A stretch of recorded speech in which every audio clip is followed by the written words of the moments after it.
10:30টার সময় আমরা চুরাইবাড়ি নাকাতে ইউপি 5880-1128 একটা ট্রাক গাড়িকে আটক করি, যার মধ্যে 10টি ট্রান্সফরমার লুট করা ছিল। তো ট্রান্সফরমারের নাটগুলি ঢিল ছিল, তো ওটা দেখে আমাদের সন্দেহ হয় এগুলা ঢিল থাকার কথা না। তারপরে আমরা সন্দেহ হয় যে এটার মধ্যে কোনো সাসপেক্টেড আর্টিকেল থাকতে পারে।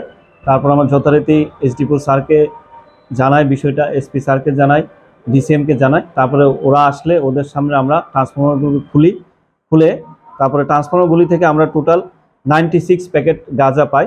প্রত্যেকটা প্যাকেট 10 কেজি করে, টোটাল 960 কেজি গাঁজা আমরা উদ্ধার করি। তার সাথে যে গাড়ির ড্রাইভার এবং যে অ্যাসিস্ট্যান্ট গাড়ির, তারা দুজনকে আমরা অ্যারেস্ট করি।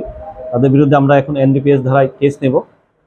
কালকে ওদের কোর্টে চালান করব রিমান্ড চেয়ে, এবং এর সাথে কারা জড়িত আছে তারা আমরা দেখব সবটা।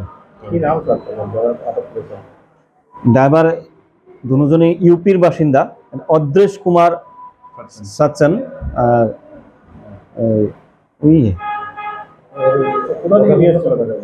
গাঁজাটা বাইপাস খয়েরপুর বাইপাস। আপাতত যারা প্রিলিমিনারি ওদের ইন্টারোগেশনে বলেছে খয়েরপুর বাইপাস থেকে লুট হয়েছে গাঁজাটা। তারপরে এরা মেন রুট করে এখান পর্যন্ত এসেছে, গুয়াহাটিতে যাবে গাঁজাটা। বাজার মূল্য প্রায় 3.5 থেকে 4 কোটি টাকা।